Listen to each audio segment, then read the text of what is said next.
नववर्ष 2025 की आप सभी को हार्दिक शुभकामनाएं। हमारी राशि वाइज जो राशिफल सीरीज है उसमें अभी हम बात कर रहे हैं तुला लग्न वालों की। आपको याद दिला दूं कि हमारे ये जो वार्षिक राशिफल है ये लग्न राशि के अनुसार है, ये आपकी चंद्र राशि के अनुसार नहीं है, ये आपके सन साइन के अनुसार भी नहीं है और आपकी नाम राशि के अनुसार भी नहीं है। ये केवल और केवल आपके जन्म कुंडली में जो लग्न होता है उस राशि के अनुसार है। अगर आपको कंफ्यूजन है ना कि आपका लग्न कौन सा है तो नीचे डिस्क्रिप्शन में आप लिंक जो है उसको फॉलो करिए। उसमें मेरा एक वीडियो है जिसमें मैंने क्लियरली आपको बताया हुआ है कि अपना लग्न राशि कैसे ढूंढे। चलिए हम बात करते हैं तुला यानी लिब्रा असेंडेंट वालों के लिए 2025 कैसा रहेगा, कौन सी चुनौतियां आएंगी या कौन सी अपॉर्चुनिटीज आएंगी और इस साल को अपने लिए बेहतरीन कैसे यूज करना है, इन सभी चीजों के बारे में। नमस्ते, मेरा नाम है योगेश शर्मा, स्वागत है आपका happy life with Yogesh Sharma में। और दोस्तों, इस वीडियो में आगे बढ़ने से पहले एक विनम्र निवेदन कि अगर अभी तक आपने अपने इस चैनल को सब्सक्राइब नहीं किया है तो कृपया सब्सक्राइब जरूर करिएगा और बेल बटन दबाना बिल्कुल मत भूलिएगा। तुला लग्न वाले जो लोग होते हैं ना, तुला जिसका के निशान ही लिब्रा है, ये खुद को बैलेंस रखने में बहुत यकीन रखते हैं। रादर ये इनका गुण भी बन जाता है और ये इनका कहीं ना कहीं अवगुण भी बन जाता है। क्यों? क्योंकि चीजों को बैलेंस रखना ये इनको पॉपुलर बहुत बनाता है, इनको लोगों के मन में प्यारा बड़ा बनाता है। लेकिन इनकी कितनी ही प्रोडक्टिव ऊर्जा चीज़ों को जब बैलेंस रखने में निकल जाती है, डिप्लोमेटिकली बनने में निकल जाती है, पॉलिटिकली करेक्ट होने में निकल जाती है, उसकी वजह से इनके जीवन में कई अच्छी अपॉर्चुनिटीज जो हैं वो छूट जाती हैं, क्योंकि ज़्यादातर ऊर्जा ये इस तरफ लगा देते हैं। और तुला लग्न वालों के लिए एक और एट्रीब्यूट होता है कि निवेश को लेके, मनी मैटर्स को लेके ये थोड़े वहमी भी बन जाते हैं ओवर द टाइम। तो इनको मनी मैटर्स के लिए वहमी नहीं बनना है। और तीसरी चीज़ तुला लग्न वालों के लिए रहती है कि जो इनका कुटुंब, इनका परिवार होता है ना, उनके साथ इनके रिश्ते बनते बिगड़ते रहते हैं। तो अपनी ऊर्जा ये वहां से भी हटा देना, यानी थोड़ा सा ये तटस्थ हो जाएं, थोड़ा सा न्यूट्रल हो जाएं, ज्यादा अपनी जो ऊर्जा है परिवार वालों को प्रूव करने की तरफ या उनकी बात को जज करने की तरफ ना लगाएं, तो भी इनका जीवन बहुत ही ज्यादा निखर जाता है। अब 2025 इनके लिए क्या लेके आ रहा है? अभी जब साल शुरू होगा तो इनके वक्री गुरु इनकी कुंडली के अष्टम भाव में रहेंगे। ये जो वक्री गुरु है ना, ये धन के मामले में कहीं ना कहीं इनको लो फेज देंगे। ये लो फेज दिसंबर महीने से ही चल रहा होगा और ये जो लो फेज है ये अगले 2-3 महीने तक कायम रहेगा, जिसमें कि ये एकदम से दोबारा से सोचेंगे कि इनको कमाई के साधन कौन से बनाने हैं। मनी मैटर्स है ना जिसकी बात कर रहे हैं हम, तो कमाई के साधन नए बनाने की तरफ इनका ध्यान रहेगा। अगर ये सरकारी नौकरी भी कर रहे हैं या कोई ऐसा काम भी कर रहे हैं ना जो पिछले काफी समय से चलता आ रहा है, उसमें भी ये लोग सोचेंगे कि कुछ नया कैसे ऐड किया जाए, किस तरह से इनको अपने काम कारोबार में नॉवेल्टी लेके आनी है, जिससे कि इनकम के जो स्रोत हैं और स्टेबल रहें और बढ़ोतरी में रहें। अब तुला लग्न वालों के लिए यहां पे एक चेंज आएगा जब बृहस्पति मई महीने में राशि परिवर्तन करके इनके नवम भाव में जाएंगे। तब इनके जीवन में कुछ नई अपॉर्चुनिटीज आएंगी, तब इनके जीवन में लोग वापस से इनको पहचानना शुरू होंगे। जो लोग अभी इनको भूल बैठे हैं या राइट ऑफ कर चुके हैं ना, वो भी लोग इनके जीवन में वापस आएंगे और फिर ये एकदम से बड़ी ठसक से, बहुत ही रौब से अपनी प्रोफेशनल लाइफ में वापस आएंगे और धन कमाएंगे। फिर जो इनके पैसे का फ्लो है ना वो अभूतपूर्व रहेगा। फिर जो इनका पैसे का फ्लो है, इनका ज्ञान, इनकी नॉलेज, इनकी कमाई से ही झलकेगी। इनका बैंक बैलेंस बताएगा ये कितने काबिल हैं। यानी इस साल को मनी मैटर्स के लिहाज से तुला लग्न वालों को 2 हिस्सों में बांटना है, मई से पहले, मई के बाद। मई से पहले तैयारियां, मई से पहले केवल और केवल चर्निंग, मई से पहले थोड़ी सी चिंताएं, लेकिन मई के बाद रुका हुआ धन भी आएगा, मई के बाद नए धन के सोर्सेज भी बनेंगे और मई के बाद इनके पैसे में बरकत भी आएगी। लेकिन यहां पे इनको एक चीज का ध्यान रखना है, क्योंकि उसी समय में ठीक जो राहु हैं वो राशि परिवर्तन करके इनके इनकम के भाव में जाएंगे। तो एकदम से जब अपॉर्चुनिटीज आनी शुरू होंगी तो इनको लगेगा कि इनको कहीं ना कहीं ऐसी जगह पे निवेश करना चाहिए जिससे कि इजी मनी जो है आती रहे। कोई तुला लग्न वाले रेंटल इनकम की तरफ अग्रसर होंगे, कई तुला लग्न वाले जो हैं वो शेयर बाजार, कमोडिटीज, इसकी तरफ अग्रसर होंगे। तो मैं यहां पे आपको सलाह दूंगा कि ये दोनों ही चीजों को रहने दीजिए। अभी केवल और केवल अपनी फाउंडेशन स्ट्रांग बनाइए। जो 2025 है ना, ये आपकी जड़ें, आपकी फाउंडेशन को स्ट्रांग बनाने का साल है।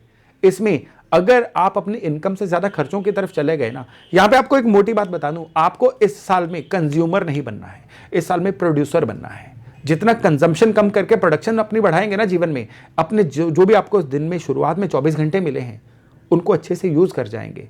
यानी रोज आप 2025 में खुद को पूछिए कि आज के दिन को कंज्यूम किया कि आज के दिन को यूज किया, आपको जवाब मिल जाएंगे। बल्कि अगर आप इसको यूज करेंगे ना कंज्यूम करने की जगह, तो फिर 2025 आपको बड़ी बढ़ोतरी देने वाला है। अब करियर की बात करें ना, करियर के मामले में 30 मई तक जब तक नीच मंगल जो है आपके 10वें भाव में 4 नंबर राशि में कर्क राशि में विद्यमान है ना, आपको काम कारोबार में गलतफहमियों का शिकार होना पड़ेगा। चलते चलते काम में गलतफहमियां, नौकरी में गलतफहमियां, बॉस से गलतफहमियां, अपने सप्लायर से गलतफहमियां, कस्टमर से गलतफहमियां, हर जगह पे गलतफहमियों का शिकार होना पड़ेगा। फ्रस्ट्रेट हो जाएंगे, मन उदास हो जाएगा, लेकिन घबराना मना है क्योंकि आप नहीं कर रहे हो, ये ग्रह करवा रहे हैं आपसे। और जब ग्रह करवा रहे होते हैं ना, कई चीजें हमारे कंट्रोल से बाहर हो जाती हैं। रेस्क्यू के लिए बृहस्पति आएंगे, लेकिन एक लिमिटेड लेवल तक ही रेस्क्यू दे पाएंगे। ये रेस्क्यू तभी हो पाएगा जब आप एकदम से चिड़चिड़े ना बने, रिएक्टिव ना बने।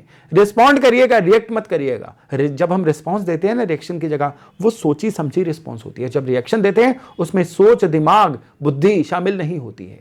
तो इस साल में बुध जो है ना ओवरऑल आपके लिए फेवरेबल ही रहने वाले हैं, जितना भी बुध का गोचर है। लेकिन बुद्धि से काम लेना तो आप ही के हाथ में है, कोई हाथ पकड़ के काम नहीं करवाएगा आपसे।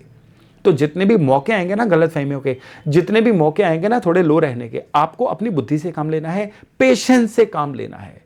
धीरे धीरे पेशेंस को बढ़ाइएगा, फिर देखिएगा कि आपका करियर जो है कितनी ऊंचाइयां छूता है। अब हम बात करते हैं कि रिश्तों नातों के लिए जो 2025 है वो कैसा रहेगा। सबसे पहली बात यहां पे ये याद रखिएगा कि तुला लग्न वाले वो जातक जो शादी लायक एज में हैं, लेकिन शादी में उनके विलंब आ रहा था, ये विलंब जो है इस साल के सेकंड हाफ में आपके लिए टलेंगे। पहला हाफ जो है आपको योग्य जीवन साथी नहीं मिलेगा। आपको अगर कोई योग्य जीवन साथी मिलेगा भी ना, आपके मन में आशंका रहेगी कि क्या ये मेरे लिए फिट है। और ये शंका जो है ज्यों-ज्यों अप्रैल मई बीतेगा, ये शंका आपके लिए खत्म होती जाएगी। फिर आपको अच्छा जीवन साथी भी मिलेगा, चट मंगनी पट ब्याह वाला सीन भी बनेगा। लेकिन जो ऑलरेडी तुला लग्न वाले लोग मैरिड हैं, उनके लिए भी साल का जो पहला हाफ है ना, वो जीवन साथी से कहीं ना कहीं डिफरेंस ऑफ ओपिनियन वाला, अनबन वाला या आपसी बिना बात के बहसबाजी आर्गुमेंट्स वाला रह सकता है। क्योंकि आपके जो शादी के लॉर्ड मंगल है ना, वो ज्यादातर जो है वो नीच राशि में रहेंगे। बीच में मिथुन राशि में आएंगे, लेकिन फिर भी ये नीच प्राय ही रहेंगे। इसलिए आपको अपने मैरिड लाइफ में, अपनी गृहस्थी में बहुत ज्यादा पेशेंस रखने की जरूरत है। अब अगर लव मैटर्स की बात करें तो यहां पे राहु आएंगे। राहु आके अचानक से आपका कोई लव अफेयर शुरू करवा सकते हैं, या अचानक से चलते हुए लव अफेयर में कोई ना कोई मिसअंडरस्टैंडिंग डाल के उसको खराब भी करवा सकते हैं। तो आपको इस चीज को तो बहुत ज्यादा याद रखना है। अब यहां पे आपको दो और चीजें ध्यान रखनी है। पहली कि रिलेशनशिप में भी पेशेंस ही आपके लिए चलेगी, और दूसरी इस समय में आपको भावनाओं में नहीं बहना है। इस समय में अपनी रिलेशनशिप में कोई ओवर प्रॉमिस नहीं करना है जिसको आप बाद में पूरा ना कर पाए। केवल इतना ये मंत्र याद रखेंगे ना, तो फिर रिलेशनशिप के मामले में 2025 आपके लिए बेहतर बीतेगा। अगर हम स्वास्थ्य की बात करें तो राहु आपके पंचम भाव से गोचर करेंगे, और केतु जो हैं ये गोचर करेंगे आपके 11th हाउस से। और ये जो समय रहेगा ना, ये आपके लिए बहुत ही ज़्यादा हेल्थ को लेके सतर्क रहने वाला रहेगा। दो चीज़ें आपको परेशान कर सकती हैं। पहली, डाइजेशन सिस्टम की, पाचन तंत्र की या मेटाबॉलिज्म की कोई ना कोई इरेगुलरिटी या परेशानी। भोजन के पचने में समस्या, या जिसको हम बोलते हैं ना भोजन या तो खाया हुआ लगेगा नहीं, या थोड़ा खाया हुआ भी आपको फैट गेन करवा सकता है। ऐसे जो है एट्रीब्यूट्स इस साल में हेल्थ के मामले में देखने को मिल सकते हैं। और दूसरा एट्रीब्यूट देखने को मिल सकता है एलर्जीज। बिना बात के कोई ना कोई ऐसी एलर्जी जो आपको बाल झड़ने की समस्या या स्किन की कोई ना कोई ट्रबल दे दे। इसलिए आपको सबसे जरूरी चीज है इस समय में राहु और केतु को डोनेशंस के द्वारा बैलेंस करके रखना। घबराइए मत, उपाय के सेक्शन में मैं आपको पूरे उपाय देता हूं। लेकिन अभी हम बात करते हैं स्टूडेंट्स की।